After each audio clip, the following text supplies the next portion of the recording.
Hello, it's Craig here, bringing you a tier list for sorcery spells in PVE. Before we start, we have to get some basics out of the way first. For early game PVE, you're greatly restricted by the spells you have access to, and also value FP efficiency way more than late game. There is a much narrower selection of possibilities, and these are some of the most efficient spells in your arsenal, covering their own aspects very well. Therefore, I find it more practical to discuss spells for level 100 to 200, where you are solidifying your build for endgame and also NG+. This list will be centered around that concept. Furthermore, I will also judge spells based on their overall usability, rather than looking at a very specific instance. Using a famous spell Comet Azure as an example, I will assume you're going to be using this spell on bosses, or at least elite mobs, rather than a singular imp you accidentally stumbled upon in a dungeon. Therefore, I won't penalize its rating for not being efficient versus mobs, but I would penalize the spell for not working universally on all bosses, as there are bosses like Millennia that will just dodge out of the way and have two faces, so you can't use this to one-shot easily.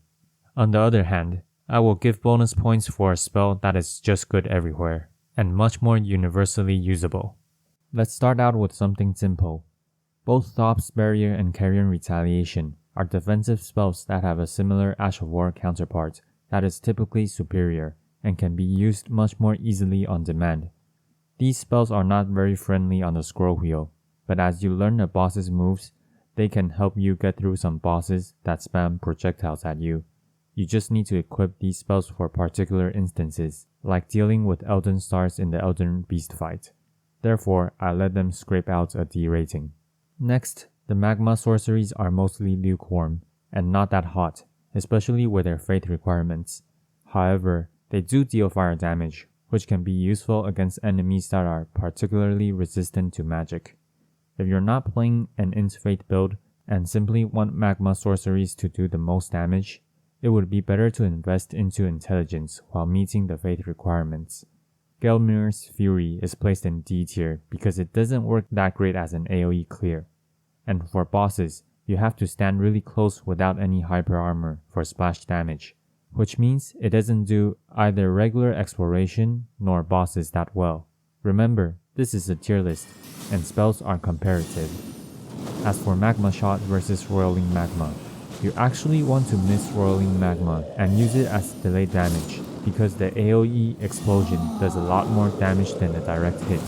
Your target has to still be within range for the explosion when it goes off, so there is a delayed factor. Magma Shot, on the other hand, is much more straightforward, and you should just be chucking these at your enemies. In terms of single target damage, the Magma Shot is also more FP efficient than the Roiling Magma, even when compared to the explosion version of Roiling Magma. Oh yeah, by the way, the Fextra Wiki has Magma Shot at 24 FP, which is wrong. It only costs 18 FP. Raikar's Rancor scores a B due to how easy it is to use against bosses. All you have to do is cast this relatively close to the boss. This thing actually deals decent damage against bosses, especially larger ones. Because it has tracking, it also follows bosses if they move around a bit, unlike other boss killing spells like Comet Azure. But of course, unlike the Azure, this doesn't do nearly as much damage as quickly. Next comes the Gravity Sorceries, of which only 3, Rocksling, Meteorite, and Meteorite of Asto deals physical damage. These are your other options to do non-physical damage. Holding the Meteorite staff as a passive stick gives you a 30% bonus for Gravity Sorceries. The Meteorite of Asto is A tier, because I think it is a much more superior option versus the Meteorite. With this, you can easily hold down the spell for many bosses, especially ones that are large or move slightly, as this hits over a larger radius than Comet Azure for your one-shot builds. As for Rocksling, this is still your most consistent source of physical damage at endgame. Furthermore, each rock deals 95 poise damage, and can travel quite the long distance. This is an excellent spell to help you stagger enemies, or to counter anything strong against magic attacks. It works on smaller mobs and bosses alike, scoring a S tier. Collapsing Stars is an overall better version of Gravity Well. able to output decent damage by offhanding a meteorite staff for the passive effect. A big issue with this spell is that you can't chain the spell like you can with other projectile sorceries. I also haven't found the pull-in effect to be that helpful. Next, let us discuss frost sorceries alongside some other types of sorceries, starting with the moon sorcery. These are not the most FP efficient spells, but they do a truckload of damage, and is great for opening against bosses or stronger elite mobs, as they apply a moon debuff, which decreases the hit target's magic negation by 20% in PvE for 60 seconds. Renala's hits harder, while Ronnie's applies 270 Frostbite. It just depends on which one you want to pick for your build, and whether or not your enemy can get frostbited quickly. The Frozen Armament only adds 48 Frost buildup, and you can't even use this on most weapons that already have a secondary damage type or status effect. Frost Infusion is better on any weapon if you want the Frost status effect. Furthermore, because of the low buildup, you pretty much rather just take Scholar's Armament, which is also narrow in its choices of usable weapons. Pretty much Clayman's Harpoon. And even on the Clayman's Harpoon, more AR doesn't necessarily translate to a stronger Ash of War, because there are 3 different major types of Ash of War scaling, and the base infusion matters quite a bit for 2 of the 3 types. However, this is very useful in PvE if you're playing as a Spell Spear kind of build, as it saves you a lot of FP. Therefore, I'm giving it a C, as this helps conserve a ton of FP in the right build, allowing you heavier allocation into your other stats or HP flasks. Scholar's Shield increases the magic damage negation of your shield by 70%, and other damage negation by 30%. It also increases your guard boost by 20%. This is a good supporting spell if you run shields. It does help you conserve more stamina or take less damage from other elements, but the moves that will ignore your shield will still ignore your shield, and you also lose the advantage of being able to dual wield staffs. Let us follow the discussion up with some other utility and buff type spells. Starlight can be replaced with 1800 runes. As for Lucidity, you probably forgot this thing even existed, but it does a very narrow job, and you can use boluses instead. Unseen Blade? Well, no point hiding your weapon against monsters. Unseen Form can help you save time, but it doesn't help you kill bosses, and usually sneaking does the job.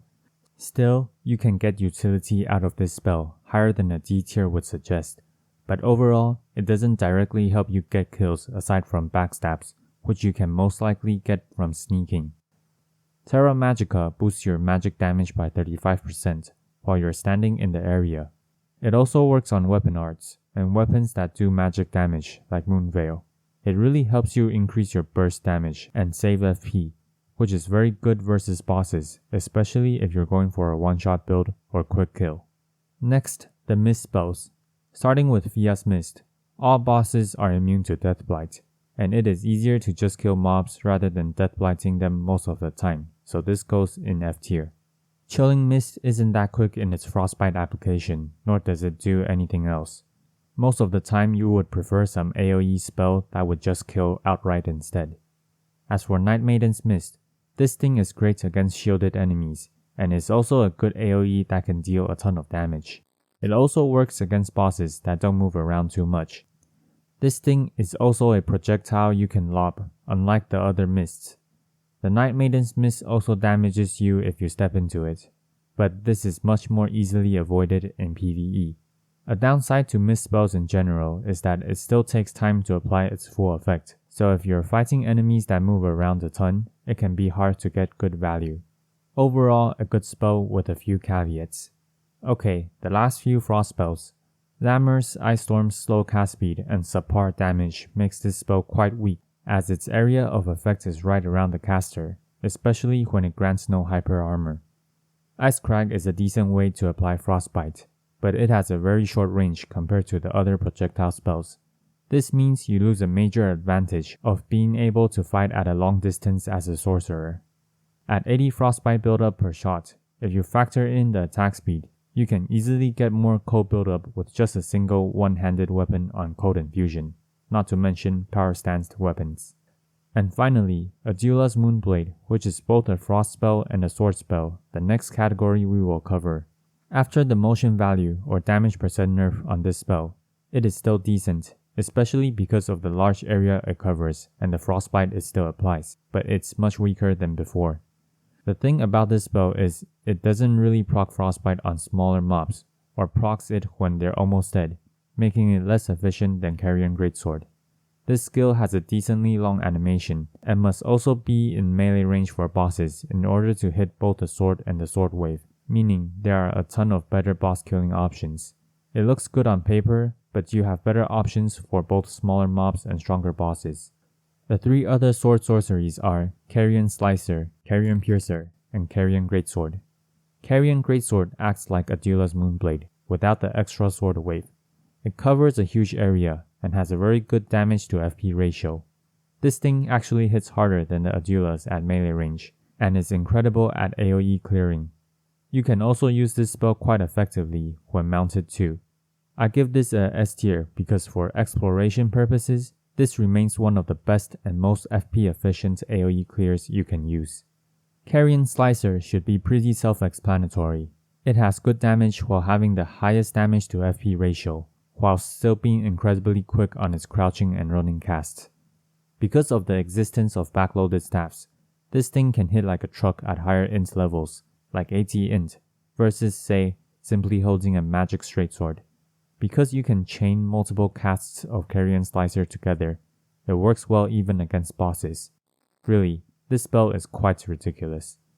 While Carrion Piercer is good at roll catching in PvP, it doesn't do anything particularly well in PvE. If range is what you need, projectile spells are better. If AoE is what you want, there are better AoE spells like Carrion Greatsword. The Glintblade Sorceries are not to be confused with Sword Sorceries. Carrion Retaliation is also a Glintblade Sorcery, but I suggest using the Ash of War version. 3 of the other 4 serve nearly identical purposes, summoning flying sentry blades floating above or beside you. Using a Carrion Regal staff at 80 intelligence with my sorcery spreadsheet, we can see the damage each individual blade deals before damage negation. Carrion Phalanx, the spell that summons 9 blades, is overall stronger than the Glintblade Phalanx that only summons 5 blades. Great Blade Phalanx will tend to do a bit less damage than the Carrion Phalanx for more FP and stamina cost. However, it does deal more poise damage. You're really deciding between more damage from Carrion Phalanx or the ability to stagger your enemies, because Great Blade Phalanx is one of the rare sorceries with high stagger, coming in at 101.75 poise per blade. But one thing to keep in mind is the Glintblade Phalanx Ash of War clocks in at 100 poise per blade, which totals up to 400 poise damage for much less FP. Magic Glintblade's delayed attack can set up more burst damage, but because it is time delayed, there is only that many attacks you can cast. I find this spell lackluster unlike how well it does in PvP. The death spells are rated so, but for endgame when you max out your levels, you can think of these spells as 1 tier higher due to the Prince of Death staff being the staff with the highest sorcery rating, while still providing these spells a 10% boost to their damage. Tibia's Summon has a slow cast time and does not do excellent damage. It is also a delayed hit, so it can miss monsters that move as well. Explosive Ghost Flame has a slow cast and recovery, but I do think it performs a bit better than the Zammer's Ice Storm. It leaves behind 5 long DOT fields, and can also continuously apply Black Flame to any enemies touching it, which you can manipulate the enemies to keep touching while the DOT field is up. Rancor Call is essentially a slightly more FP efficient Ancient Death Rancor, with 6 skulls instead of the Ancient Death's 9 skulls. Ancient Death Rancor definitely has an overall damage advantage, which is far more important here. The advantage of Rancor Call being annoying in PvP while having a lower fate requirement does not translate to PvE, making it much more lower rated than the Ancient Death Rancor. Shatter Earth has 208 poise for hyper armor, and does a small AoE on impact. Nothing too special about this spell, as there are plenty of better AoE options. Rock Blaster, on the other hand, has multiple hyper armor bonuses at different times of the cast. It has 150 on startup, 100 while it is held, and 200 on the finishing attack. The selling point of this attack is its multiple hits in melee range, which can be used to quickly burn down bosses. One thing to note is, even with the poised physique, you can still get interrupted depending on your enemy's skill. Also, keep in mind that it does have a small and janky hitbox, so you can easily miss bosses depending on their hurtbox. Briar spells are much more usable in PvE than PvP, because it is much easier to land. Their FP cost is also very low, but they do cost your own HP in return. However, they are one of the few ways a sorcerer can apply bleed, which is a powerful status effect. Oracle Bubbles is crap, with its slow cast and weak bubbles, but Great Oracle Bubble is actually a really FP efficient spell that has an AoE splash component. It has a slow cast speed, so I don't suggest using this halfway through combat, but it is a great initiator to start your engagement with a powerful and deceptively long-range delayed attack, which you can follow up with your other sorceries to quickly burst the enemy down. The Haima spells are great for PvE. The Cannon of Haima acts like the Great Oracle Bubble. It is a move where you want to cast from afar before engaging. With its parabolic shape, you can pick off enemies in weird locations from afar. The charged version deals about as much damage as the Great Oracular Bubble, but costs more FP. However, it does have a larger AoE, and the parabolic shape allows you a greater degree of freedom for catching enemies. Therefore, I'm giving it an A tier. As for the Gavel of Haima, I'm also rating this an A tier. The AoE does less damage and costs more FP than a Carrion Greatsword, but the good part about the Gavel of Haima is its 200 hyper armor. Because of this, you can use the spell like a panic button if you have enough HP to tank through an attack. Sometimes you get surprised by an enemy or two during dungeons, and this can help you trade through the kill instead of panicking your way to lure more monsters. Loretta's Great Bow and Loretta's Mastery's advantage lies in their long-range sniping capabilities. Neither of the spells are particularly great as a spammable tool, but they can help you pick off pesky enemies from afar. Loretta's Great Bow is more FP efficient, while Loretta's Mastery offers you better tracking in case you can't one-shot creatures with either of the spells. Next comes the Crystal spells and their non-staff buff counterparts. Crystal Burst and Crystal Barrage are not buffed by the Crystal Staff, even though they have Crystal in their names. So, what's the difference between them, and why is Crystal Barrage a S-tiered spell? Let's cover Crystal Burst and Shattering Crystal first. Crystal Burst is sort of like a shotgun move that doesn't do anything particularly well. Shattering Crystal is the upgrade of Crystal Burst at the cost of more FP. Crystal Torrent and Crystal Barrage, on the other hand, is a much more concentrated beam of crystal after the initial charge-up.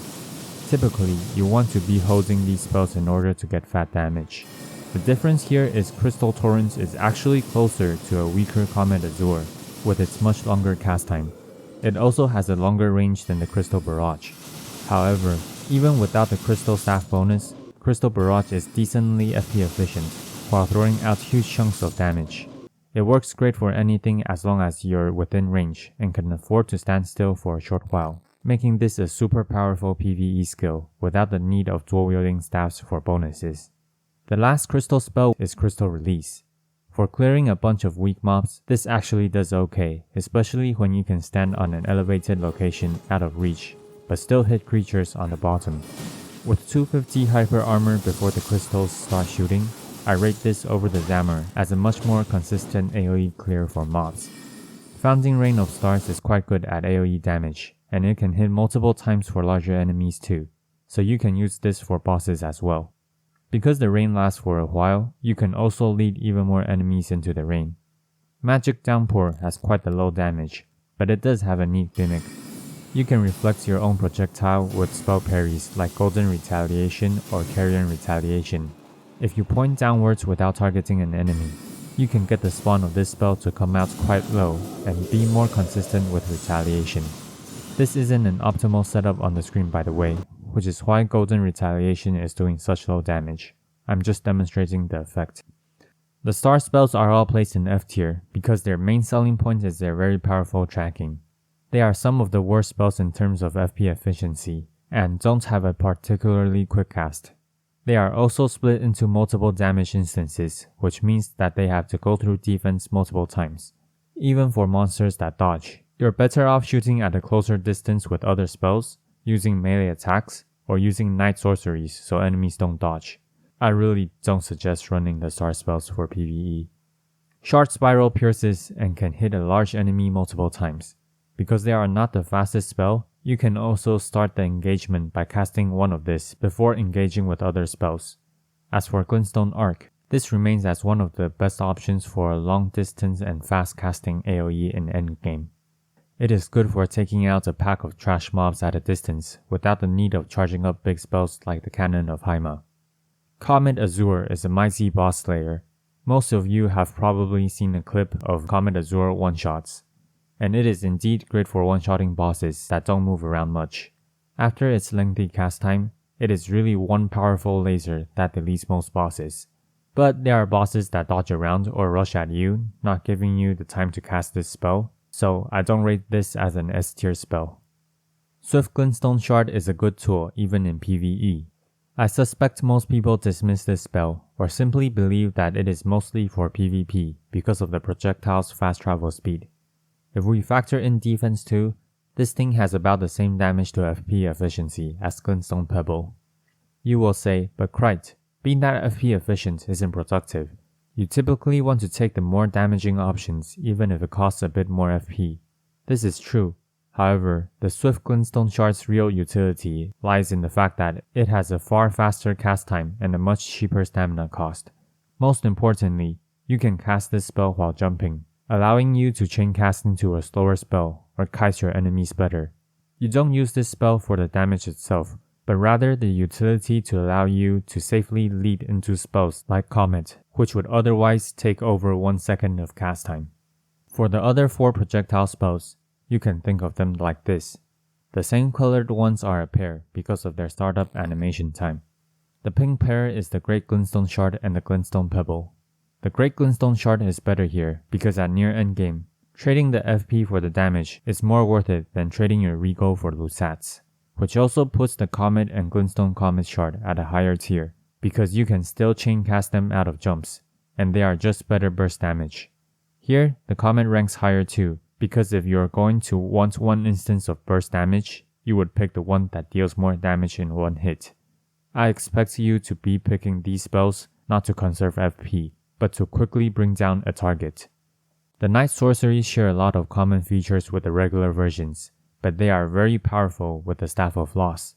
In fact, if you've watched my Night Wielder video, you will know that they are just superior to the regular versions. They are so superior in PvE that I think these are the strongest spells in game, sitting comfortably at the peak of S tier.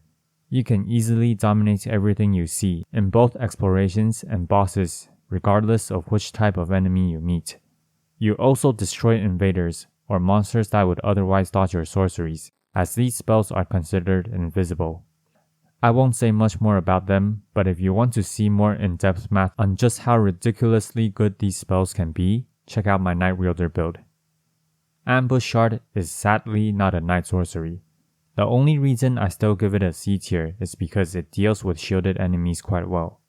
This spell isn't particularly FP efficient, so I wouldn't use it against anything else. But if you don't have other things in your kit that can deal with shields, Ambush Shard is always a good tech slot. As for Eternal Darkness, I find this not very useful for my playthrough, as these only work on very specific enemies. I rate it D-tiered because I believe it acts a bit like the Thops or Carrion Retaliation, where you might only come back and slot this spell if you're really struggling in certain areas where this spell would work in. And this is the final tier list for sorceries in PvE. With a quick tally of the number of spells in each tier, we quickly see that the tiers are much better distributed than the PvP tier list. This really tells me the game is a lot more balanced for PvE. As this is a tier list, this is definitely subjective, but I made sure to back it up with plenty of experience and calculations on my side. I know there can be a spell you're particularly attached to, but I strongly suggest you to think and compare the spell to other spells of similar functionality before pushing for a change in the tier list. Still, I'll reserve the pinned comment for any potential changes, as someone can definitely come up with good ideas to use spells that I haven't considered yet. If you enjoyed the breakdown, like and subscribe for more. Krite, signing out.